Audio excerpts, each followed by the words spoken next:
행복한 안식일입니다. 제가 음악을 잘 모르는데 끝나는 순간 참 멋있습니다. 하나님께서 영광을 크게 받으셨을 거라고 생각합니다. 이게 한 호흡으로 또 박자를 맞추고 또 음을 맞추고 또 조율하고 얼마나 많은 시간과 또 노력과 수고가 있겠습니까? 우리도 목소리를 잘 맞춰가지고 반응이라도 제대로 해야 될 것 같습니다. 감사합니다. 오늘 함께 살펴볼 은혜의 말씀은 빌립보서 1장 6절입니다. 너희 속에 착한 일을 시작하신 이가 그리스도 예수의 날까지 이루실 줄을 우리가 확신하노라. 바울은 빌립보에서 착한 일을 시작하신 분께서 그 일을 끝까지 책임져 주실 것을 의심하지 않았습니다. 그리스도인이란 하나님께 내 삶을 책임져 주실 수 있도록 기회를 드리는 겁니다. 하나님께 뭘 드려요? 기회를 드리는 거예요. 나를 마음껏 빚으시도록, 내 삶을 마음껏 인도해 가시도록 기회를 드리는 건데요. 우리가 침례를 받고 우리가 회심을 하고 또 간절히 하나님을 붙잡을 때 하나님이 그렇게 인도해 주시길 믿고 선택을 합니다. 근데 살다 보면 내가 했던 걸 선택을 뭐 하고 싶을 때가 있어요? 뒤로 무르고 싶을 때가 있잖아요. 후회스러울 때가 있습니다. 근데 지금 바울의 신앙 고백은 뭐냐 하면 내가 했던 그 선택을 후회하지 않겠다고 다시 한번 확신하는 것입니다. 내가 그때 했던 그 선택, 그 다짐, 그 서원을 하나님께서 하게 하셨으니 그것까지 뭐 하실 거라고요? 책임져 주실 것을 이제 믿겠다는 거죠. 오늘은 빌립보서를 중심으로 바울의 신앙에서 우리가 배울 수 있는 교훈을 좀 살펴보려고 하는데요. 누구도 천국은 혼자 갈 수 없습니다 라고 하는 제목을 정해봤습니다. 바울의 신앙에서 우리가 좀 배울 수 있는 첫 번째 교훈이 있다면 바울은 생각 없는 사람이 아니라 생각하는 사람이었어요. 그리고 그 생각이 감사로 이어졌습니다. 생각하고 감사했습니다. 누굴 생각했고 누구에게 감사했을까요? 누구를 생각하고 누구에게 감사했을까요? 빌립보 성도들을 생각하고 그런 성도들을 알게 해주신 하나님께 감사했던 것입니다. 빌립보서 1장 3절입니다. 내가 너희를 생각할 때마다 나의 하나님께 감사하며 간구할 때마다 너희 무리를 위하여 기쁨으로 항상 간구함은 그랬습니다. 빌립보 교회의 출발을 우리는 사도행전 16장에서 알 수 있는데요. 바울이 3차, 로마까지 얘기하면 흔히 4차 선교라고까지는 하는데 3차에 걸친 선교 여행을 하지 않습니까? 그런데 2차 선교 여행 중에 바울은 지금 이제 투르키에, 소아시아 중심으로 이제 전도를 할 계획을 가지고 있었는데 하나님께서 성령을 통해서 환상 중에 나타나셨어요. 이제 마게도니아, 흔히 부르짖음이라고 말하잖아요. 마게도니아 사람으로 나타나셔서 우리를 와서 좀 도와달라고 하는 환상을 보여주세요. 마게도니아는 지금으로 말하면 유럽입니다. 유럽. 그러니까 소아시아에서 전도하는 게 바울의 꿈이었는데 하나님 그 꿈을 어떻게 하셨어요? 확장하셨어요. 그 꿈을 갑자기 넓게 열어주셨습니다. 바울의 계획이 아니었습니다. AD 이때가 한 50년경입니다. 사도행전 16장의 말씀을 이제 읽겠습니다. 9절입니다. 밤의 환상이 바울에게 보이니 마게도냐 사람 하나가 서서 그에게 청하여 가로되 마게도냐로 건너와서 우리를 도우라 하거늘 바울이 환상을 본 후에 우리가 곧 마게도냐로 떠나기를 힘쓰니 이는 하나님이 저 사람들에게 뭘 전해요? 복음을 전하라고 우리를 부르신 줄로 인정함일러라 그랬습니다. 지금도 여기서도 잘하고 있어요. 열심히 살고 열심히 복음을 전하고 있는데 하나님께서 방향을 틀어서 서쪽, 이제 북쪽으로 오라는 거예요. 북동쪽으로 가지 말고 북서쪽, 유럽으로 가라는 것입니다. 그 말씀을 곧 순종했고 하나님의 역사라고 그들이 생각했기 때문에 이제 그곳으로 갑니다. 그리고 안식일이 됐습니다. 이렇게 좋은 성전에서 예배를 드리지 못했기 때문에 기도처를 그들이 찾아서 다녔다 그랬어요. 안식일에 어디서 모여서 기도를 드려야 되나. 교인들도 없으니까 바울 일행 한 4명 정도가 같이 이제 여행을 하고 있었던 겁니다. 그러다가 기도처를 찾다가 자주 옷감 장수 루디아를 만나요. 옷감 장수 루디아라는 여자를 만나고 대화를 하던 중에 그에게 예수님을 소개하고 그 가정을 이제 모두 구원합니다. 그들에게 침례를 베풀죠. 그리고 또 귀신 들린 여자를 만나요. 그 여자에게 귀신을 쫓아낸 일 때문에 그 여자 덕에 돈을 벌던 주인이 모함을 해가지고 감옥에 갇힙니다. 근데 너는 변호사를 선임할 수 있는 권리가 있고 어쩌고 그렇게 잡혀간 게 아니라 엄청 얻어맞았어요. 그럼 시컷 얻어맞고 감옥에 갇혀 있게 됐습니다. 근데 그 감옥에 갇힌 그 밤에 바울과 일행이 뭐 했어요? 환상이 잘못됐던 것 같아 라고 하지 않고 찬미를 불렀어요. 피를 흘리면서 너무 많이 맞아서 찬미한 게 아니고 기쁨으로 찬미를 그들이 부른 것입니다. 그때 호련히 지진이 났고요. 착고가 다 풀렸다 그랬어요. 하나님께서 우리를 살려주시는구나. 그리고 뭐 해야 돼요? 도망을 쳐야 되는데 이분들이 가만히 그 자리를 지켰습니다.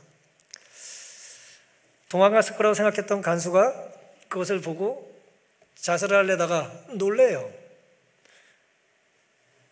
내가 어떻게 하여야 구원을 얻으리까라고 묻죠. 그때 바울이 했던 유명한 대답이 사도행전 16장 31절에 누구를 믿어라? 주 예수를 믿어라. 그리하면 너와 네 집이 구원을 얻으리라는 말씀을 주신 겁니다. 이게 이제 빌립보 교회의 시작이에요. AD 50년경에 빌립보의 교회가 세워지던 배경이었던 것입니다. 빌립보서 4장 15절입니다. 빌립보 사람들아 너희도 알거니와 복음의 시초에 내가 마게도냐를 떠날 때에 그들에게 복음을 전하고 이제 떠날 때에 주고받은 내 일에 참여한 교회가 너희 외에 아무도 없었느니라. 데살로니가에 있을 때에도 너희가 한 번, 두 번 나의 쓸 것을 보내었도다. 내가 선물을 구함이 아니요 오직 너희에게 유익하도록 과실이 풍성하기를 구함이라. 지금 바울이 편지를 쓴 것은 로마에 갇혀 있을 때였어요. 1차 투옥 때였습니다. 한 60년경입니다. 그러니까 10년 정도의 차이가 있어요. 빌립보의 교회를 세운 이후에 열심히 2차, 3차 여행하고 선교 여행하고 로마도 이제 압송당해가지고 이제 감옥에 어쨌든 있는데 10년 전에 빌립보 교인들과의 인연을 생각하면서 편지를 보낸 거예요. 빌립보 사람들아 복음의 시초부터 너희가 나에게 선대했던 것에 대하여 내가 기억하고 있다는 것입니다. 한 번, 두 번 남들은 돕지 않아도 너희가 나를 도와줬다는 걸 감사하고 있습니다. 그 다음에 선물을 구하기 위해서 또 도와달라고 내가 지금 이렇게 말하는 게 아니다. 오직 너희에게 유익하도록 과실이 번성하기를 구함이라. 너희 사업이 너희 일이 잘 되기를 바라는 마음으로 이제 편지를 썼다는 거죠. 나를 도와준 것 때문에 너희들이 손해가 나지 않기를 바란다는 거예요. 여러분 우리가 함께 신앙생활 하시는 분들 혹은 우리가 전도하길 원하는 분들의 사업이 잘 되도록 열심히 기도하시기를 바랍니다. 그들의 자녀들이 잘 되도록 우리가 열심히 축복 기도를 해주며 살 수 있기를 바랍니다. 바울이 그런 마음으로 이제 편지를 쓴 것입니다. 빌립보 교회는 의리가 있었던 것 같아요. 에바브로디도라고 하는 특별한 사람을 보내서 지금 바울 곁에서 그를 수종들게 했습니다. 합해서 보냈겠어요? 지혜에서 보냈겠어요? 그냥 빌립보 교인들이 결정해가지고 직원에서 결정해가지고 그 가난한 교인들이 자신들에게 복음을 전해준 사도를 좀 가서 돌봐줘야 되지 않겠냐라고 하는 그 기특한 감동적인 결정을 내린 거예요. 어느 한때 사이가 좋기는 어렵지가 않아요. 서로 잘 나갈 때, 전성기 때 얼굴만 봐도 좋을 때가 있잖아요. 그럴 때 사이 좋은 게 뭐가 어렵겠습니까? 같이 있으면 폼나는데 같이 있고 싶죠.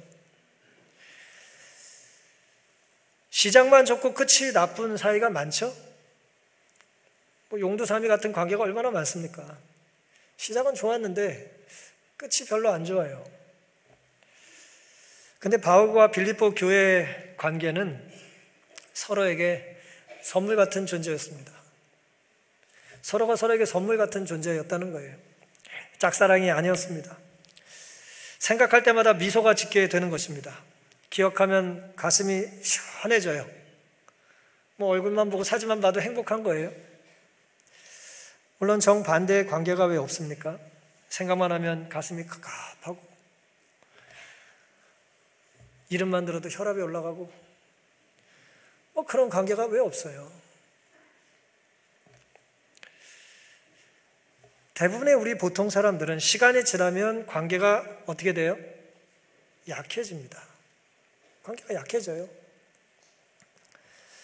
10년을 한결같이 어쩌면 더 깊고 짙은 우정을 나눌 수 있다는 건 얼마나 아름답습니까?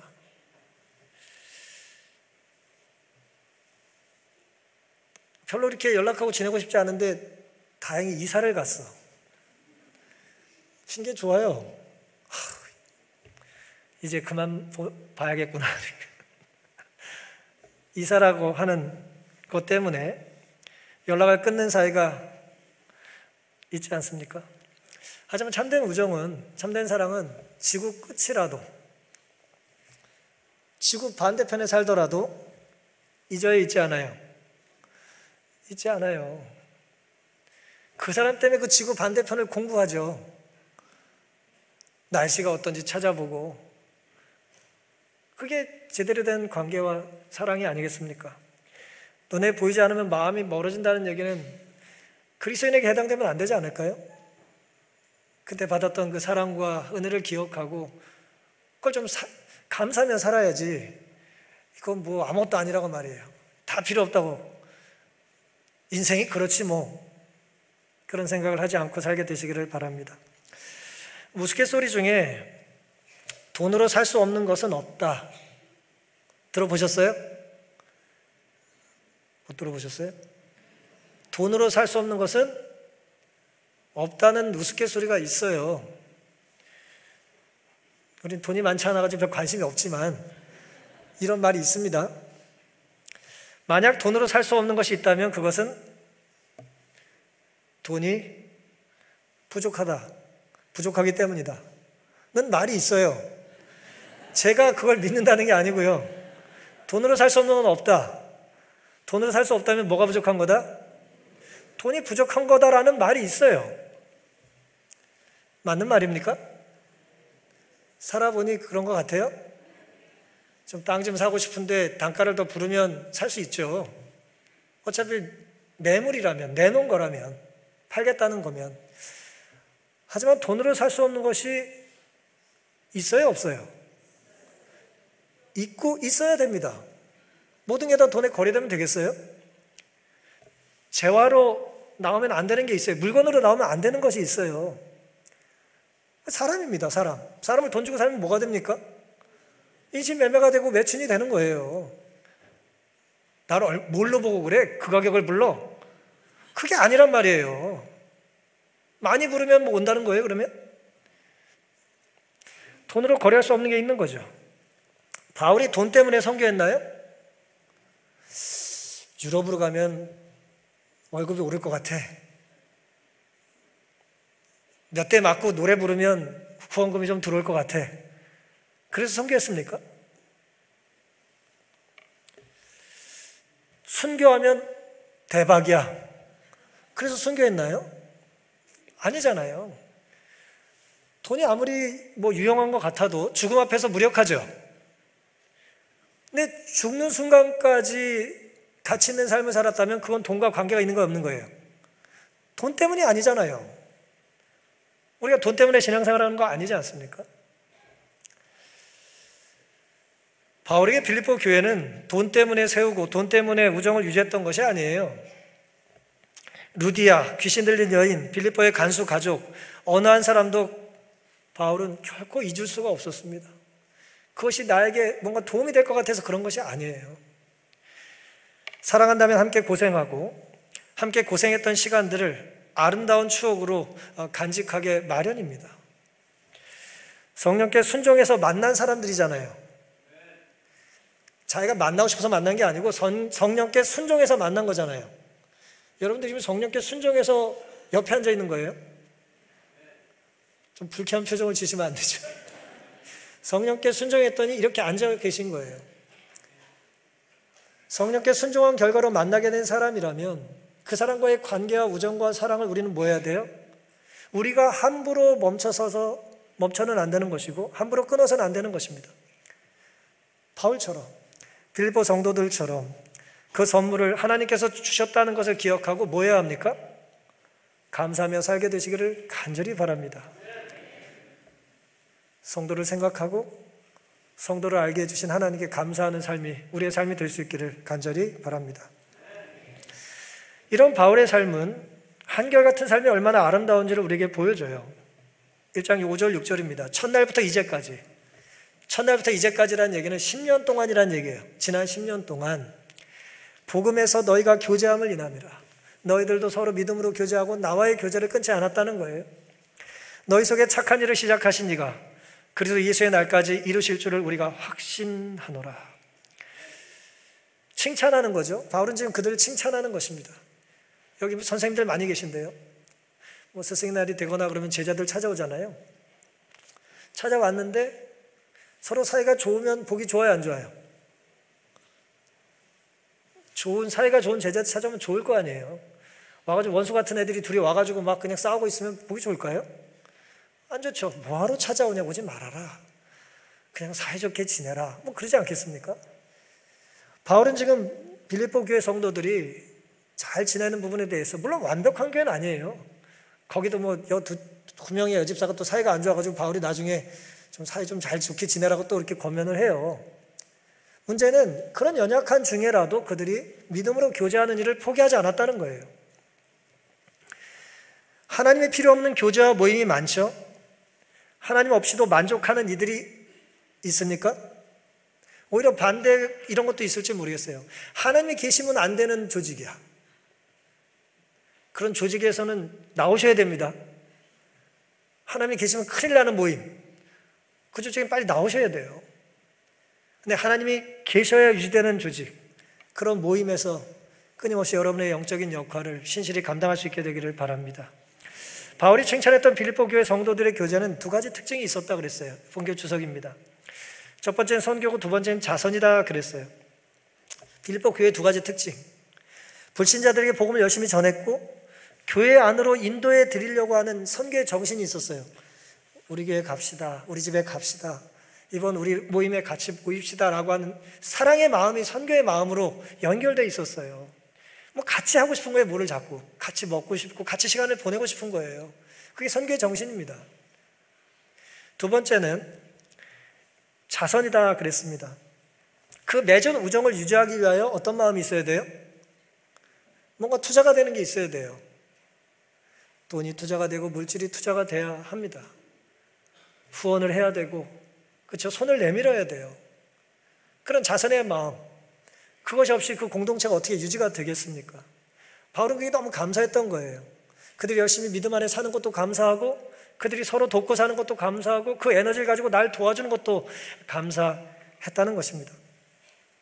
빌립보 4장 10절입니다. 내가 주 안에서 크게 기뻐함은 너희가 나를 생각하던 것이 이제 다시 싹이 남이니 너희가 또한 이를 위하여 생각은 하였으나 기회가 없었느니라. 다시 싹을 났다는 얘기는 아마 한동안은 지원을 못했던 것 같아요. 그래서 다시 이제 교회 재정이 여유가 생기고 또 다시 우리가 사도를 도와야 되지 않겠냐라고 하는 마음을 가졌던 것 같습니다. 그들의 후원이 재개됐다는 거예요. 바울이 빌립보에 후원이 없으면 복음을 전하지 못하는 게 아니에요. 하지만 그들의 후원에 감사했던 것입니다. 액수가 많고 적은 걸 떠나서. 요한이서 1장 6절입니다. 또 사랑은 이것이니 우리가 그 계명을 쫓아 행하는 것이요 계명은 이것이니 너희가 처음부터 들은 바와 같이 그 가운데서 행하라 하심이라. 그러니까 사랑이라는 건 뭘 쫓는 거예요? 하나님의 계명대로 사는 거라는 것이고, 계명은 또 뭐라는 거예요? 하나님의 사랑 안에서 행하는 것이라는 거예요. 똑같은 얘기를 하는 거예요. 사랑과 계명이 같은 것이라는 것입니다. 참된 사랑은 계명을 따르고 계명이란 한결같이 사랑을 따라 사는 거예요. 내가 좋을 때, 내가 컨디션이 좋고 내가 좀 여유가 있고 내가 뭐 일이 잘 될 때만 사랑하는 게 아니고요. 한결같이 여유가 없고 힘들어도, 내가 때로 건강하지 못해도, 내가 손해볼 일이라 할지라도 한결같이 하나님을 드러낼 수 있는 삶이 필요하다는 것입니다. 어떻게 이런 모습을 갖추고 살 수 있을까요? 꽃은 태양의 밝은 빛을 받기 위해 태양을 향해 돌아간다. 그와 같이 우리도 의의 태양이신 그리스도를 향해 돌아서야 한다. 그러면 하늘의 빛이 우리에게 비칠 것이며 우리 성품은 그분의 형상을 따라 자라날 것이다. 성장을 위해서 가지가 포도나무에 의지하는 것처럼 거룩한 생애를 위해 우리는 누구에게요? 예수님께 의지해야 한다. 그분을 떠나면 우리에겐 생명이 없다. 그분을 떠나면 우리는 은혜 안에서 거룩하게 자라나거나 죄에서 돌아설 힘을 갖지 못할 것이다. 우린 스스로 죄에서 돌이킬 힘이 있어요, 없어요? 없다는 거예요. 그분 안에서 살 때 우리는 자라나서 열매를 맺게 될 것이다. 가지가 나무에 붙어 있을 때 생명을 공급받고 열매를 맺는다는 거죠. 하나님을 쳐다보고 의의 태양을 바라봄으로 우리는 생명의 광선의 빛을 받아서 힘을 내게 될 수 있다는 것입니다. 거룩한 삶을 살기 위해서는 나 자신을 의지하면 안 되고 하나님, 예수님을 의지하며 살아야 된다는 것입니다. 주님이 계시지 않는 한결같은 삶이 있어요. 한결같이 하나님을 인정하지 않는 삶에는 생명의 열매가 맺힐 수 없습니다. 스스로 잘라냈으니까 하나님께서 그의 삶에 개입할 여지가 없잖아요. 기회를 주시지 않으니까요. 반면에 우리가 주님을 주인으로 모신다면 그런 한결같은 삶에는 생명과 성장과 열매가, 구원과 부활이 약속되어 있습니다. 인간은 그로 하여금 완전을 얻지 못하게 방해하는 것을 이기기 위해 열렬히 노력해야 한다. 하나님과 더불어 살아가는 걸 방해하는 건 무엇이든지 좀 최선을 다해서 멀리 하라는 거예요. 그러나 인간은 성공을 얻기 위해 전적으로 하나님을 의지해야 한다. 인간의 노력 그 자체로는 충분하지 않다. 그러니까 내가 노력하되 누가 연결돼서 노력해야 된다고요? 하나님과 연결된 가운데서 노력을 해야 된다는 거예요. 그래야 바로 된 올바른 선택을 할 수 있다는 거죠. 하나님의 능력의 도움 없이는 아무 소용이 없다. 하나님께서 일하시고 인간이 일해야 한다. 유혹에 대한 저항은 인간이 해야 하며 그는 그의 능력을 하나님께로부터 얻어야 한다. 하나님을 전혀 믿지 않는 사람도 열심히 살면 결과가 좋죠. 하나님이 밤새 공부한 하나님을 믿지 않는 불신자를 머리를 나쁘게 갑자기 만드시지는 않아요. 하지만 그가 하나님을 끝까지 믿지 않는다면 그가 누릴 수 있는 것은 뭐가 다예요? 이 세상이 다예요. 하나님은 그에게 공부할 수 있는 의지를 이 세상에서 떵떵거리고 살라고 주신 것이 아니지 않습니까? 그러니 나에게 지혜를 주신 분, 지식을 주신 분, 생명을 주신 분이 누구인지를 기억하고 살아야 할 것입니다. 히브리서 12장입니다. 2절, 믿음의 주요 또 온전케 하시는 이인 예수를 바라보자. 믿음의 주요, 믿음의 시작, 믿음을 갖게 하신 분, 그런 뜻입니다. 신실하신 분, 그분은 우리를 뭐하게 하신다고요? 완성시켜 주시고 마칠 때까지 책임져 줄 수 있다는 거예요. 우리 속에 착한 일을 시작하신 하나님, 구원의 소망을 주신 하나님, 영혼을 사모하는 마음을 심게 하신 생명과 영혼의 불꽃을 우리에게 붙여주신 하나님께서는 그 믿음을 넣어주신 분은 이 믿음이 자라고 열매 맺을 때까지 뭐 할 거라고요? 우리를 책임지실 것을 믿으시기를 바랍니다. 살라는 분은 살 수 있는 힘을 주실 것이고, 살라는 분은 살아야 될 의미와 소망을 줄 수 있는 분이라는 한결같은 믿음을 가지고 감사하며 살게 되시기를 간절히 바랍니다. 바울이 우리에게 주는 마지막 교훈은요, 우리에게 그리스도의 심장이 필요하다는 거예요. 그리스도의 심장. 참 아름다운 표현을 썼어요, 바울이. 빌립보 1장 7절입니다. 내가 너희 무리를 위하여 이와 같이 생각하는 것이 마땅하니 이는 너희가 누구에게 있어요? 이거 어떤 드라마 작가가 패러디한 것 같아요. 내 안에 너 있다 뭐 그거. 우리 안에 내가 사랑하는 사람들이 있는 거잖아요. 내 속에 내 마음에 너희들이 있다는 거예요. 나의 맹인과 복음을 변명함과 확정함에 너희가 다 나와 함께 은혜에 참여한 자가 됨이라. 그가 복음을 전해줬던 사람들이 성장한 거예요. 얼마나 기쁩니까? 얼마나 행복해요. 내가 예수 그리스도의 무엇으로요? 심장으로. 너희 무리를 어떻게 사모하는지 하나님이 내 증인이시니라. 바울이 몽상가, 망상 환자가 아니라면, 이 말이 진짜라고 우리가 믿을 수 있다면 이거 얼마나 위대한 신앙 고백입니까? 내 안에 뭐가 있다고요? 그리스도의 심장이 있고요. 그게 누가 증인이라고요? 하나님이 증인이라는 거예요. 이건 거짓이 아니라는 겁니다. 참 이런 신앙 고백할 수 있다는 게 얼마나 부러운지 모르겠어요. 하나님이 증인이라고. 내가 너희들을 사랑하는 마음을 하나님이 아신다는 겁니다. 다메섹으로 가던 길에 AD 한 34년경이에요. 일방적으로 예수님을 만났잖아요. 하나님이 그에게 나타나셨잖아요. 예수님께서 나타나 주셨잖아요. 그리고 지금 이 편지를 쓸 때 한 60년쯤 됐으니까 지난 한 5, 6년 동안 바울은 예수 그리스도의 심장이 이식된 가운데 편치 않는 열심과 사랑을 가지고 살았던 것입니다. 고린도서 11장 23절에 그가 얼마나 고생을 많이 했는지를 이렇게 기록합니다. 내가 수고를 넘치도록 하고, 표현할 길이 없어요. 너무 많이 수고해가지고 넘쳤어요. 수고가. 옥에 갇히기도 더 많이 하고, 누구보다 더 많이 감옥에 갔어요. 매도 수없이 맞고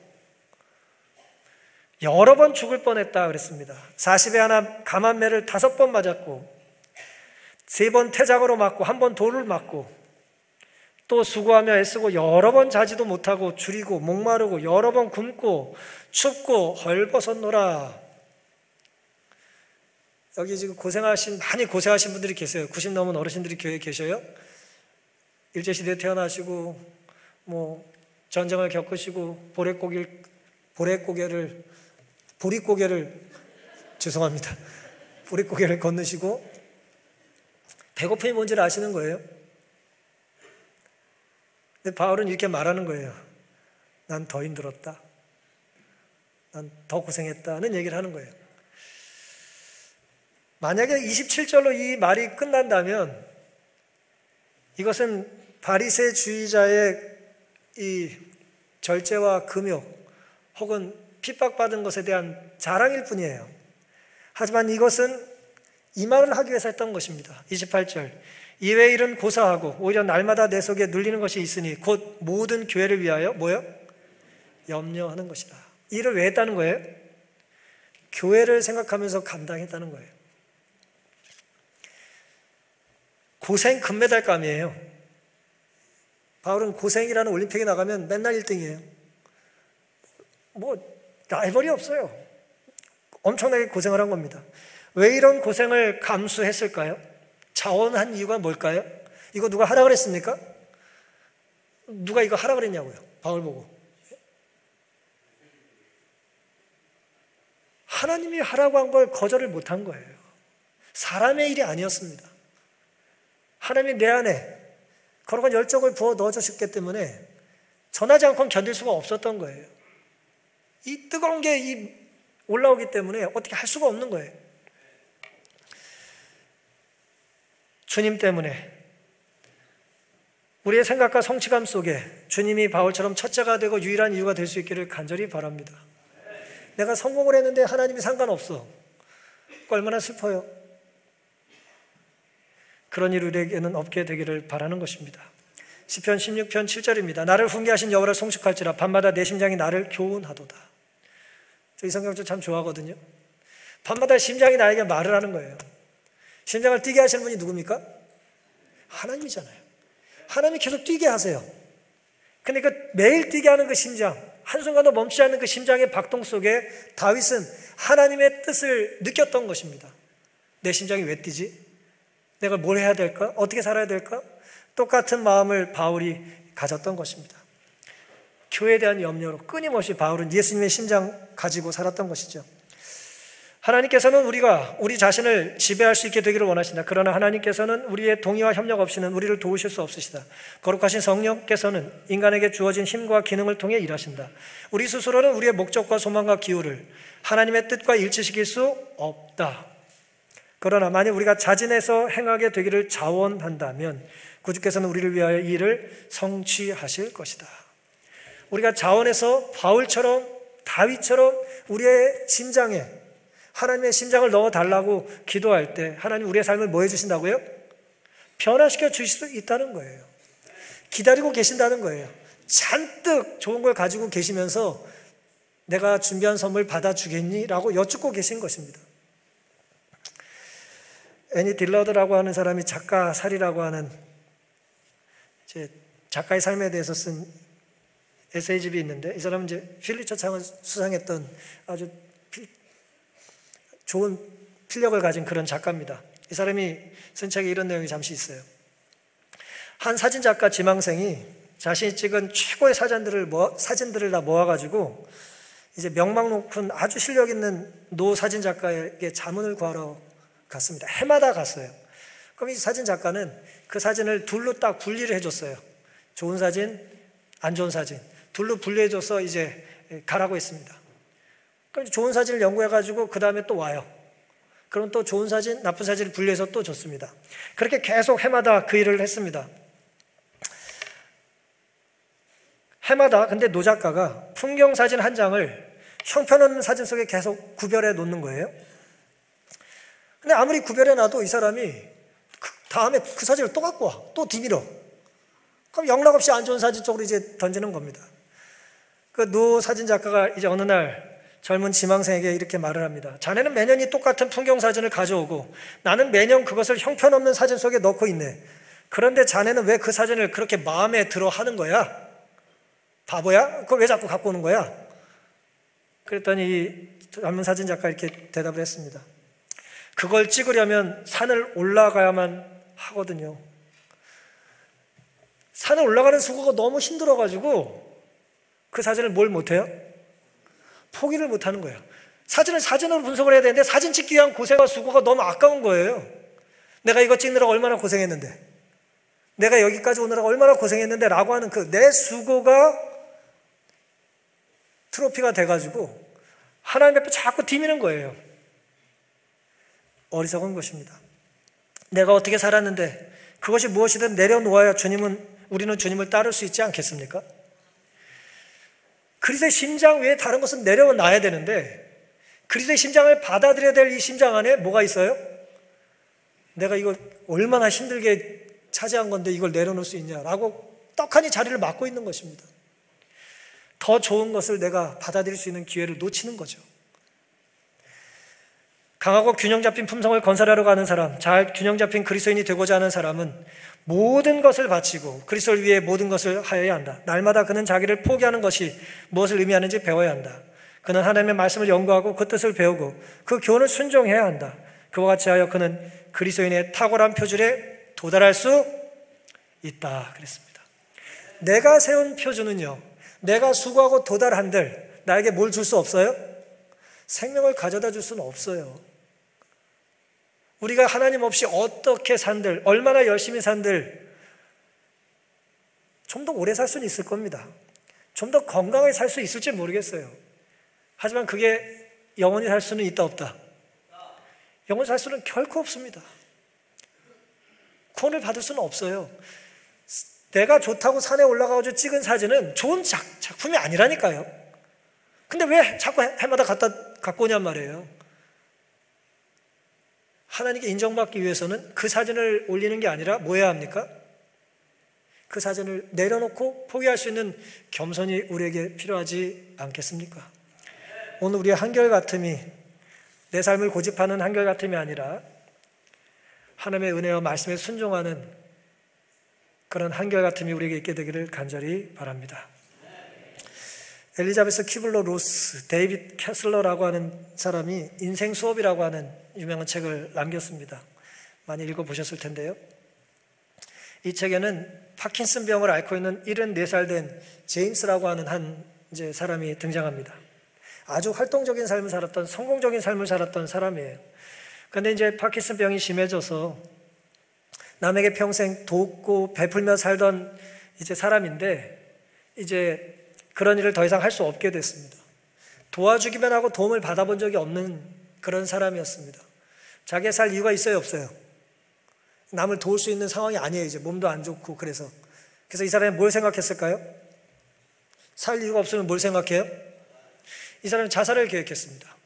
남을 도우며 평생 살았는데 이제 내가 도와줄 수 있는 상황이 안 되니까, 오히려 도움을 받아야 될 상황이 되니까 이제 죽어야겠다. 자살을 결심했습니다. 그러다가 이제 이 책의 공저자인 데이비드 캐슬러를 만나서 상담을 했습니다. 이렇게 말합니다. 당신이 정말로 자살하려고 마음 먹는다면 그것을 막을 수 있는 사람은 있어요, 없어요? 창조적으로 자꾸 계획을 세우니까 막을 수가 없는 거죠. 아무도 당신이 죽으려는 걸 막을 수 없습니다. 하지만 당신이 괴로운 이유가 당신이 선택할 수 있는 능력을 잃었다고 생각하기 때문인 것 같은데 맞나요? 내가 뭔가 선택할 수 있는 힘을 잃었다고 생각해서 당신이 죽으려고 하냐는 거예요. 그러면서 이렇게 얘기를 합니다. 당신은 자살을 선택할 수 있고 반면에 자살하지 않기로도 뭐 할 수 있다? 그것도 선택할 수 있다고 이제 제안을 했습니다. 당신은 이 상황에 머무는 것을 선택할 수 있고 그것은 긍정적인 종류의 받아들임이 될 수 있습니다.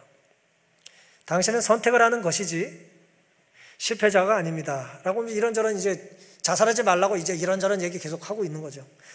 별로 효과가 없어요. 그러다가 이 사람이 군인이라는 걸 이제 깨닫고, 퇴역 군인이라는 걸 깨닫고 전쟁터에서 어떤 일을 했었는지를 물었습니다. 그랬더니 자살하려도 결심했던 이분이 나는 공군 조종사였습니다. 폼나잖아요. 공군 전투기 몰고 딱 옷 입고 뭐 이렇게 딱 하이바 같은 거 내리고 그렇게 멋지잖아요. 그렇게 이제 하늘을 날면서 나라를 지켰던 전쟁 참전 용사였다는 거예요. 나는 공군 조종사였어요. 그 말을 듣고 이제 이렇게 묻습니다. 제임스, 당신이 조종사였을 때 긍정적인 방식으로 순종함으로써 극복할 수 있었던 상황은 없었나요? 내가 남에게 돕기만 하던 사람인데 도움을 받으면서 전쟁터에서 유의미 있게 살았던 일은 없습니까? 그랬더니 물론 있죠 라고 대답을 하는 거예요. 관제탑의 지시에 따라야 했어요. 항공교통 통제사들이 훨씬 상황을 더 넓게 보고 있다는 것을 알았기 때문에 나는 기꺼이 그들에게 모든 걸 맡겼죠. 엄청 세게 빠르게 달리는데 말이에요. 날아다니는데 그걸 통제하는 사람이 있다는 거예요. 어디로 가라, 뭐 해라. 왜냐하면 그 전체를 보니까. 근데 엄청 빠른데 이 시선이 좁잖아요. 경주말들 이게 옆에 못 돌리게 이렇게 막는 것처럼 빨리 달리려니 옆을 볼 수가 없어요. 전체를 보는 사람이 뭐 해줘야 돼요? 안내를 해줘야 돼, 지시를 해줘야 되는 것입니다. 우리 내비게이션 탈 때 누가 알려주는지도 모르면서 말 잘 듣는 것처럼 누가 알려주는 거예요, 지금. 나는 기꺼이 모든 걸 그들에게 맡겨야 했습니다. 그럼 당신은 이 상황에도, 지금 74살에 파킨슨 병을 앓고 자살을 하려고 하는 이 상황에도 당신의 삶과 당신이 사랑하는 사람들의 삶에 더 큰 계획이 있다는 것을 믿을 수는 없으시겠습니까? 라고 이제 되물었습니다. 아마 이 배움은 당신만을 위한 게 아니라 당신 주변의 모든 사람들을 위해 마련된 것일 거예요. 항공교통통제사가 당신 비행기만이 아니라 하늘에 있는 모든 비행기를 총괄하는 것과 같지 않을까요? 라고 이제 상담을 했어요. 사랑하는 성도 여러분, 우리가 비행기 조종사는 아니지만 이 괴로운 세상에, 이 눈물 나는 세상에, 이 억울한 세상에, 이 힘든 세상에 우리는 눈물 때문에 앞을 보지 못하고, 우린 속도에, 내가 내는 속도지만 그 속도에 나는 균형을 잃고 잘 모르면서도 기우뚱 좌측으로 우측으로 좌충우돌하면서 가는데, 하나님은 온 우주를 관장하시는 항공교통 통제사처럼 우리를 안전한 길로 인도해 주심을 믿어야 하지 않겠습니까? 하늘은 하나님께서 우리를 받아주실 때 가는 거예요. 우리 실력으로 가는 게 아닙니다. 근데 하나님은 누구를 받아주시나 하나님께 순종하고 내 삶의 비행을 영혼의 항공 통제사에게 맡길 때 우리를 받아주세요. 그 비행이 외롭지 않도록 하나님은 끊임없이 우리에게 성도를 허락하십니다. 교우를 허락하시고 가족을 허락하셔서 이 여행이 외롭지 않도록 하시는 거예요. 같이 와라. 철새들이 V자 모양으로 이렇게 대륙을 횡단하고 가듯이 말이에요. 우리 그렇게 인도해 주시기를 원하시는 것입니다. 왜 하나님은 그걸 원하실까? 하나님은 모든 걸 보시기 때문이고요. 우리가 순종해서 만나는 사람들과 어울리다 보면 나도 모르게 좀 더 넓은 시선을 갖게 되고 또 우리의 선택은 전체 아름다운 구원의 그림 속의 일부를 내가 감당하기 때문에 그런 것입니다. 하나님이 아름다운 작품을 만들고 계신데 내가 고집을 피우면 엉뚱한 그림이 자꾸 그려지는 거예요. 근데 멀리서 모든 걸 보시는 하나님은 순종하는 사람들의 삶을 통하여 멋진 구원의 그림을 그리고 계시다는 겁니다.